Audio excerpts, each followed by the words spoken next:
Imagina que eres un invitado de honor en una cena en la Europa del siglo XVII. El ambiente es sofisticado. Hay música de laúd, los candelabros de plata brillan sobre una mesa llena de porcelana fina y los invitados, vestidos con sedas y brocados, conversan animadamente sobre los últimos descubrimientos y rumores de la corte. De repente, la atmósfera se vuelve tensa. El anfitrión, con una sonrisa de suficiencia, anuncia la llegada del plato principal. Pero en lugar de un majestuoso cisne asado o un suculento jabalí, los sirvientes presentan un cuenco humeante con una sustancia oscura y granulada. A la vez, un olor a especias exóticas se mezcla con un aroma terroso y metálico. El anfitrión, con un gesto grandilocuente, explica que es mumia preparada, un elixir sagrado de los faraones. Para tu horror, todos los demás comensales comienzan a servirse con entusiasmo, algunos incluso saboreando el plato con una reverencia casi religiosa. Este escalofriante escenario, que suena a ficción gótica, fue una realidad común en la alta sociedad europea. Esta práctica, desconocida para la mayoría, se extendió por siglos.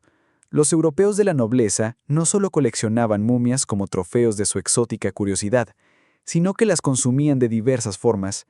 Molidas hasta convertirse en un polvo fino y oscuro, se usaban como medicina, se cocinaban en panes y pasteles, se disolvían en vino y se servían como un manjar de lujo en los salones más exclusivos de la época.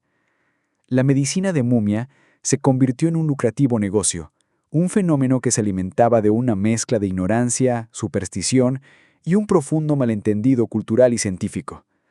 La pregunta que surge inevitablemente es, ¿por qué? ¿Qué llevó a una sociedad que se consideraba el pináculo de la civilización a adoptar una forma de canibalismo ceremonial tan peculiar? La respuesta a esta extraña costumbre se encuentra en un fascinante error de traducción y en una teoría médica arcaica. Todo comenzó con los textos médicos árabes de la Edad Media. Sabios como Avicena y Al-Razi habían escrito sobre las propiedades curativas de una sustancia natural llamada mumia, que en realidad era betún o asfalto, un material oscuro y pegajoso que se encontraba en Persia y el Medio Oriente. El betún tenía, y aún tiene, propiedades antisépticas y antiinflamatorias, y por eso se usaba para curar heridas, tratar fracturas e incluso combatir la tos. Sin embargo, a medida que los textos árabes llegaban a Europa y se traducían al latín, la palabra mumia adquirió un nuevo significado. Los traductores europeos, al no estar familiarizados con el betún, la confundieron con una sustancia negra y resinosa que a menudo se encontraba en las tumbas egipcias, y lo que es peor, la asociaron directamente con los cuerpos embalsamados, a los que también se les aplicaban resinas oscuras para su conservación. Así, la mumia de los textos se tradujo erróneamente como cuerpo momificado. Un error de traducción inocente, o al menos eso pensaban, desató una de las prácticas médicas más grotescas de la historia. La confusión lingüística fue solo el primer paso. El segundo y más crucial fue la adopción de una teoría pseudocientífica conocida como medicina simpática. Esta idea, popular en la medicina medieval y renacentista, postulaba que las cualidades de una sustancia podían transferirse a otra. Por ejemplo, una pomada hecha de hojas verdes podría curar heridas de piel porque las hojas verdes simbolizaban la curación y la renovación. Bajo esta lógica, si una mumia había logrado conservar su carne durante miles de años, su tejido molido debía poseer un poder inherente de preservación y sanación. En la mente de los médicos de la época, consumir mumia era como tomar una píldora de inmortalidad. Creían que las propiedades de longevidad del cadáver momificado se transferirían al cuerpo del paciente, otorgándole una resistencia extraordinaria contra las enfermedades y la decadencia. Este concepto no era solo una creencia marginal, fue una teoría defendida por los más grandes pensadores y médicos del Renacimiento y la Ilustración.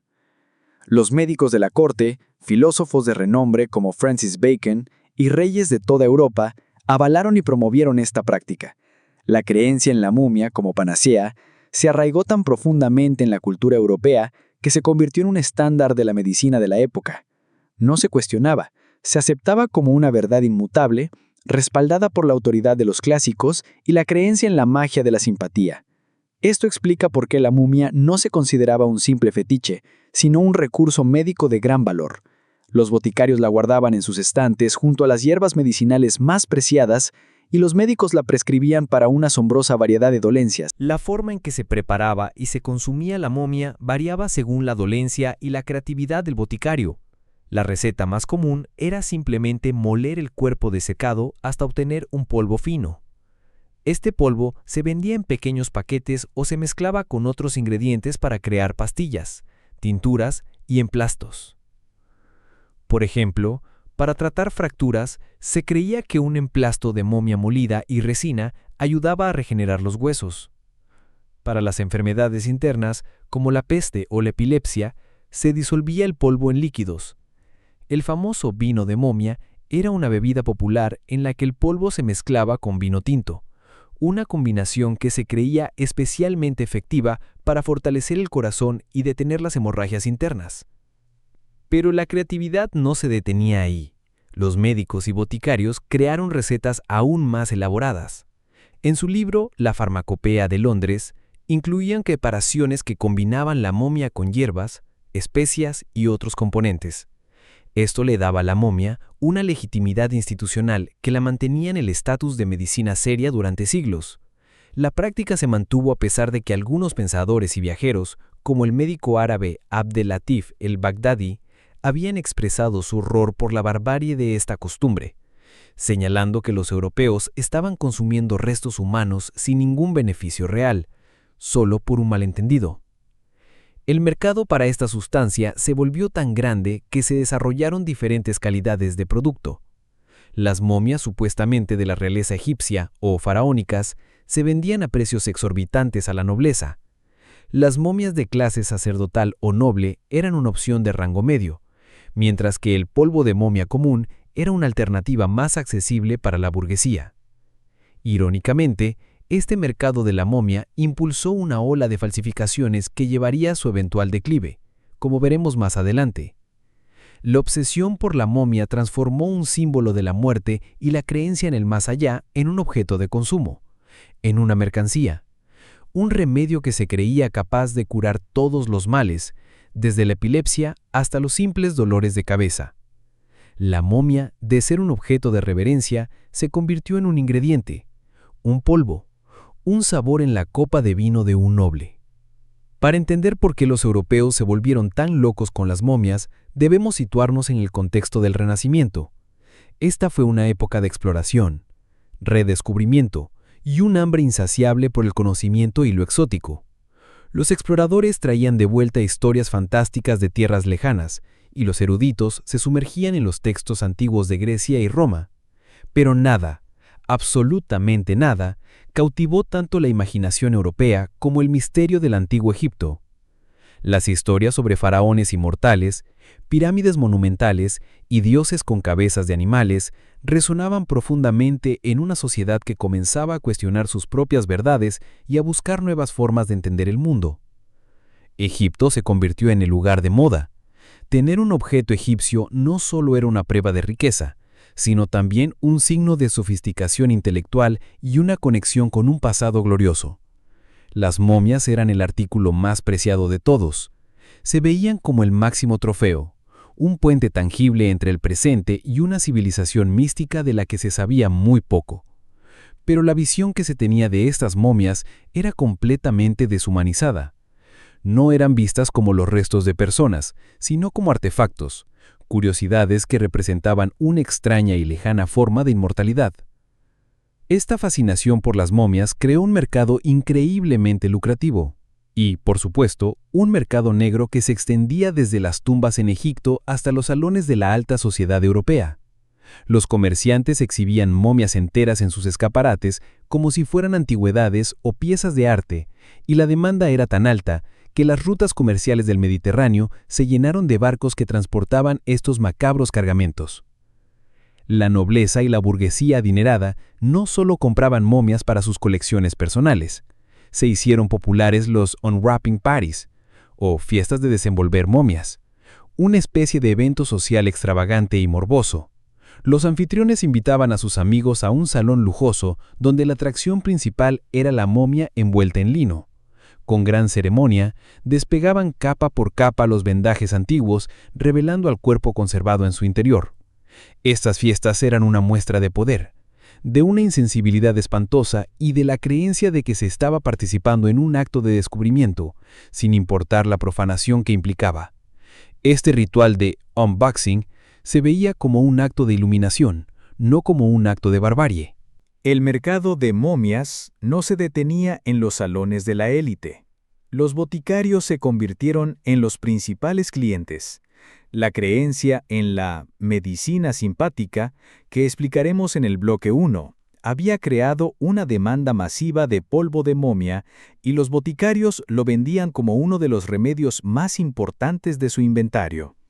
El precio variaba según el origen y la calidad de la momia. Las momias supuestamente de faraones y sacerdotes eran las más caras, mientras que el polvo de momia común era más accesible. Esto dio lugar a una cadena de suministro muy organizada, aunque completamente inmoral. Ladrones de tumbas. Estos individuos, a menudo locales de Egipto, se adentraban en las necrópolis en busca de momias.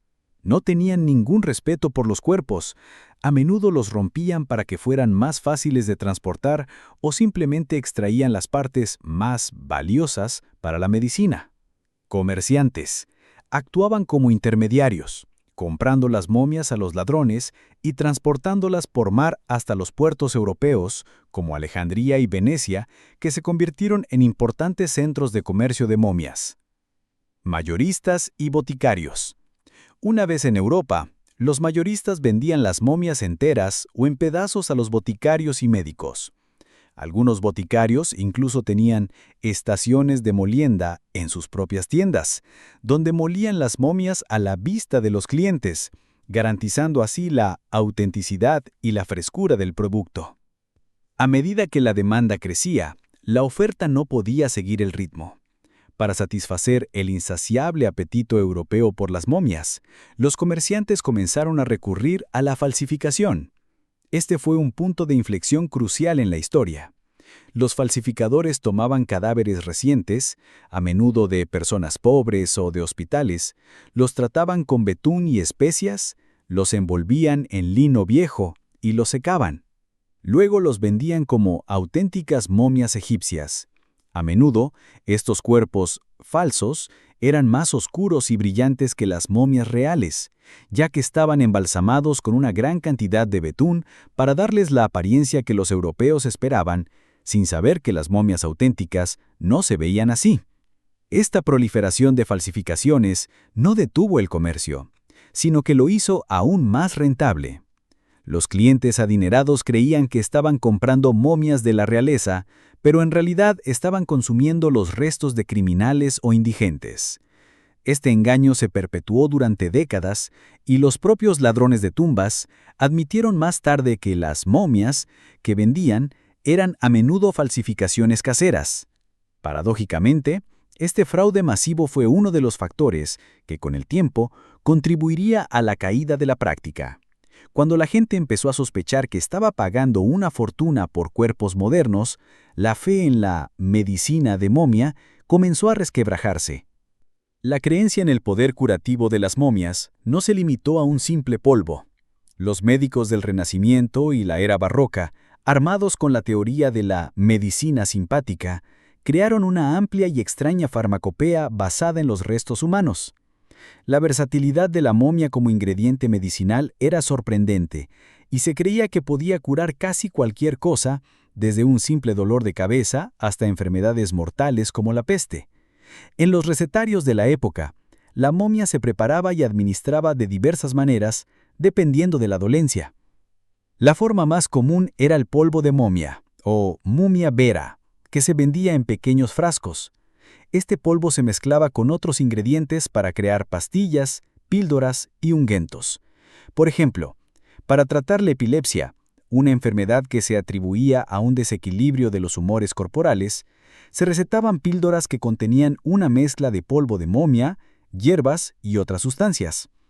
Se creía que la momia, con su naturaleza duradera y preservada, podía estabilizar el cuerpo del paciente y detener los ataques. Pero la creatividad no se detenía ahí. Para tratar dolencias internas, los médicos preferían la momia disuelta en líquidos. El más famoso de estos brebajes era el vino de momia. Se pensaba que el alcohol del vino actuaba como solvente ideal para las propiedades curativas de la momia, y que la combinación de ambos era particularmente efectiva para detener hemorragias y fortalecer el corazón. Se recetaba a pacientes que sufrían de hemorragias internas o a soldados heridos en el campo de batalla. La imagen de un noble del siglo XVII bebiendo una copa de vino tinto con polvo de momia disuelto es un recordatorio impactante de cuán lejos llegaba esta creencia. La medicina de momias se volvió aún más específica. Siguiendo la lógica de la medicina simpática, los médicos desarrollaron la idea de que partes específicas del cuerpo de la momia podían curar las dolencias de la misma parte en una persona viva. Este concepto, conocido como farmacopea por simpatía, llevó a una clasificación muy extraña de los restos de momias. Se creía que el cráneo de una momia era ideal para curar dolores de cabeza y migrañas, mientras que el corazón se prescribía para problemas cardíacos y las extremidades para dolencias en brazos y piernas. Para un paciente con problemas de la piel, un emplasto hecho con la piel de la momia era considerado el remedio más potente. Esta práctica no solo demuestra la credulidad de la época, sino también el profundo arraigo de la medicina galénica en las creencias de la gente. Un famoso médico de la corte del siglo XVII, cuyo nombre ha quedado registrado en los anales de la historia, llegó a crear un complejo remedio para la epilepsia, que incluía una mezcla de polvo de momia, cráneo humano molido y otras hierbas. Este tipo de preparaciones, a menudo llamadas gotas del rey, se consideraban el pináculo de la medicina. La creencia era tan fuerte que incluso figuras influyentes como el filósofo Francis Bacon y el dramaturgo William Shakespeare mencionaron la momia en sus escritos como un remedio legítimo y valioso.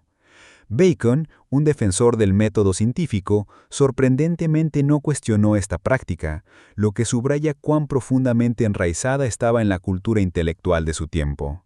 Shakespeare, en obras como El mercader de Venecia, alude a la momia como un ingrediente farmacéutico, lo que demuestra que esta práctica era tan común que podía ser entendida por el público general de un teatro. A lo largo de los siglos, la medicina de momias ganó una legitimidad institucional que la protegió de las críticas. La Farmacopea de Londres, London Pharmacopoeia, publicada por el Real Colegio de Médicos en el siglo XII, incluyó la momia como un ingrediente oficial en sus preparaciones. Esta inclusión en un manual médico estándar le dio a la práctica un aura de seriedad y la mantuvo viva durante más de 600 años. Cualquier boticario o médico que se preciara de ser profesional tenía que tener momia en su inventario. El consumo de momia, lejos de ser un tabú, era visto como un acto médico completamente normal. Sin embargo, a pesar de esta legitimidad, no todo el mundo estaba convencido. Ya en el siglo XII, un médico y viajero árabe, Abd al-Latif al-Baghdadi, que visitó Egipto y fue testigo de la práctica de comer momias, expresó su horror y disgusto. En sus escritos, describió a los europeos como bárbaros por profanar los restos humanos de esta manera, y señaló que no existía ninguna evidencia de que las momias tuvieran propiedades curativas. Sus advertencias, sin embargo, fueron completamente ignoradas por los europeos. El prejuicio cultural y la fascinación por lo exótico eran tan fuertes que las palabras de un observador extranjero no tuvieron ningún impacto en la creencia generalizada. Incluso dentro de Europa hubo voces disidentes. Un médico del siglo XVI llamado Ambroise Paré, uno de los padres de la cirugía moderna, escribió un tratado en el que advirtió sobre el peligro de consumir momias. Él argumentaba que el betún y las resinas utilizadas en el embalsamiento eran tóxicas y que además la carne de la momia podría estar contaminada. Aunque sus advertencias tenían una base más científica que la de sus contemporáneos, sus ideas tardaron siglos en ser aceptadas. La inercia de la tradición y la fe ciega en los textos antiguos eran demasiado poderosas para ser derribadas por la lógica de un solo médico. La historia de la medicina de momias es un recordatorio de que incluso en la era de los grandes pensadores, la superstición y la pseudociencia pueden arraigarse profundamente, con consecuencias muy extrañas y macabras. Si bien la medicina de momias fue una práctica arraigada en la farmacopea europea durante siglos, en el siglo XVII esta costumbre dio un giro aún más oscuro y grotesco.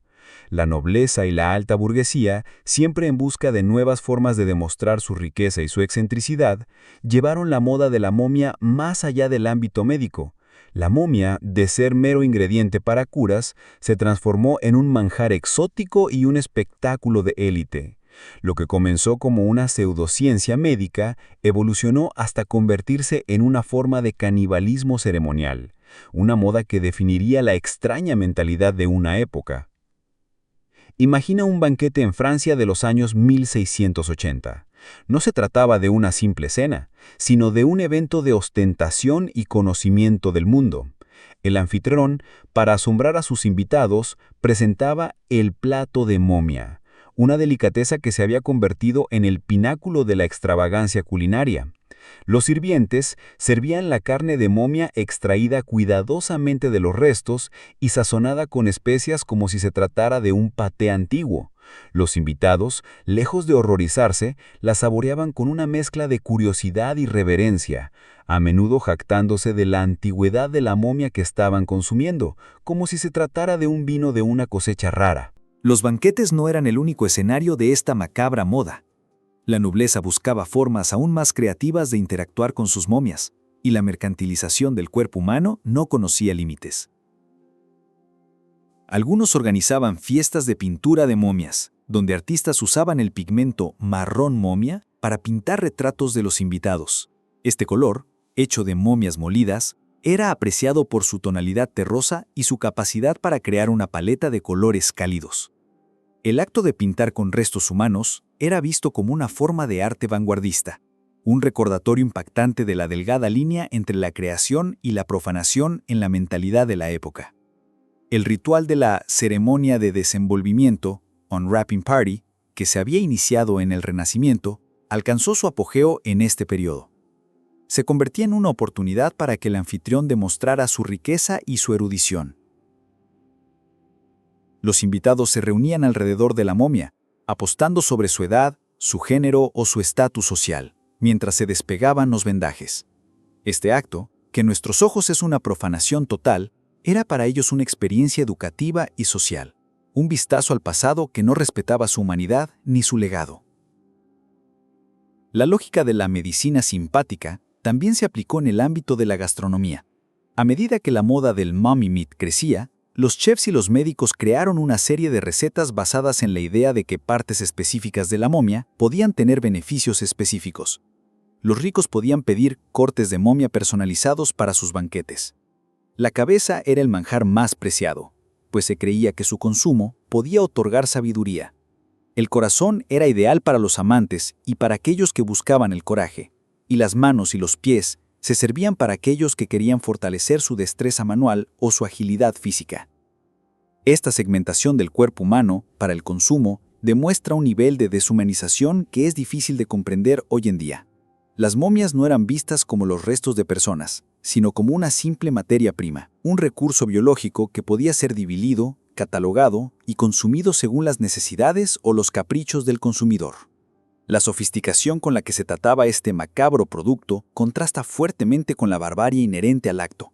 Los anfitriones se jactaban de la antigüedad y la pureza de sus momias, creando un mercado de vintage de cuerpos humanos que era tan lucrativo como inmoral.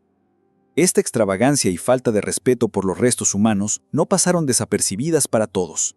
A medida que la práctica se extendía y se hacía más pública, empezaron a surgir voces críticas, aunque minoritarias. Algunos teólogos y pensadores de la época comenzaron a cuestionar la moralidad de consumir a los muertos. Argumentaban que incluso si las momias no eran vistas como personas, su profanación y consumo eran un acto que violaba la dignidad humana y los principios cristianos. El médico suizo Paracelso, aunque a menudo considerado un personaje excéntrico, fue uno de los primeros en advertir contra el uso de la momia. Él creía que su valor no residía en el cuerpo en sí, sino en las sales y resinas que se usaban para preservarlo. y que la ingestión del cuerpo humano era un acto peligroso y sucio. Sin embargo, su crítica, como la de Abd al-Latif al-Baghdadi, fue ignorada en gran medida. La moda, el estatus y la creencia en la medicina simpática eran demasiado poderosas para ser derrobadas por la voz de la razón. La práctica del mummy meat en banquetes y rituales de profanación continuaría durante décadas, dejando un legado de barbarie y mercantilización que hoy en día nos parece incomprensible.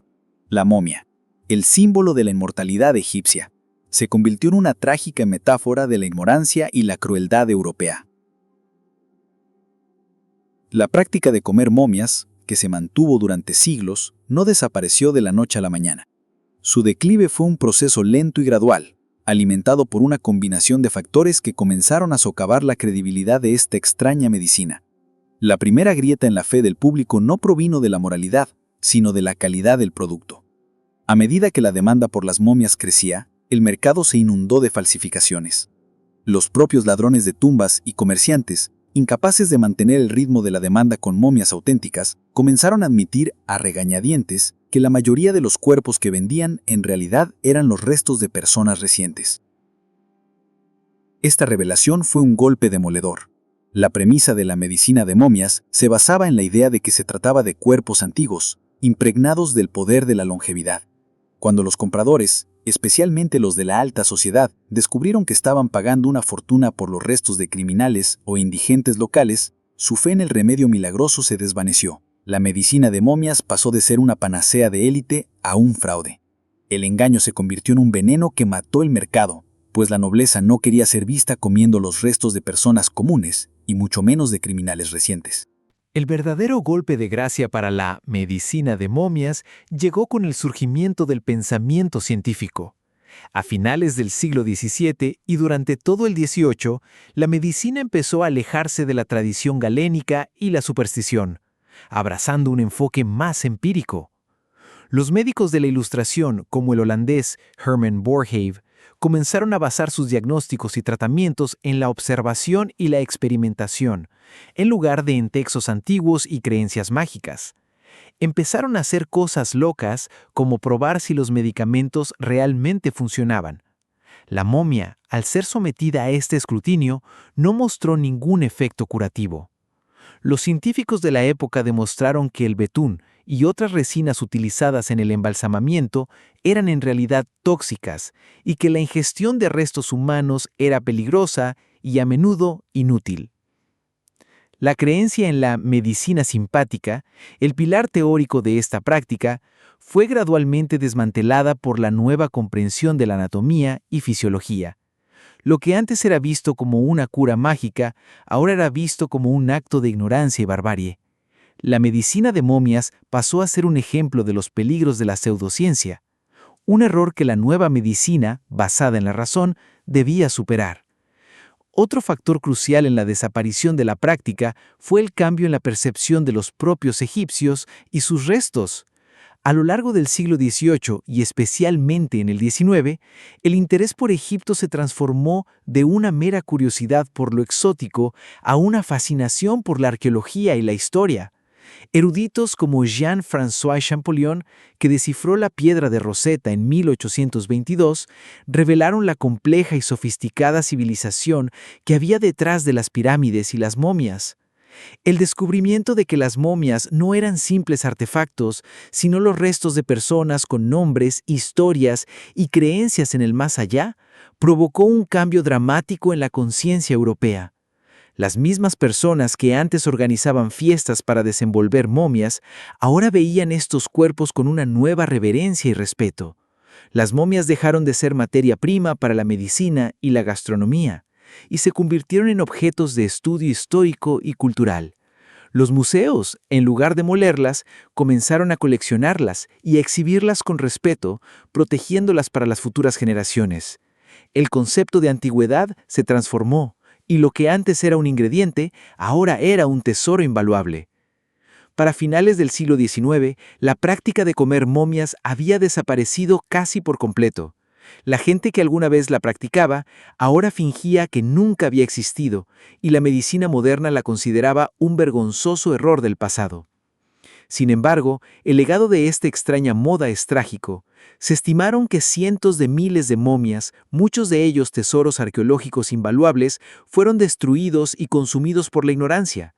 El boom del comercio de momias del Renacimiento dejó un vacío en el registro arqueológico egipcio que nunca podrá ser llenado. La historia de la medicina de momias es un potente recordatorio de cómo la superstición y la falta de empatía pueden llevar a la barbarie. También nos enseña que el conocimiento científico y la comprensión cultural son las únicas herramientas que pueden derribar las creencias más arraigadas. Lo que antes era visto como una cura mágica, ahora era visto como un acto de ignorancia y barbarie.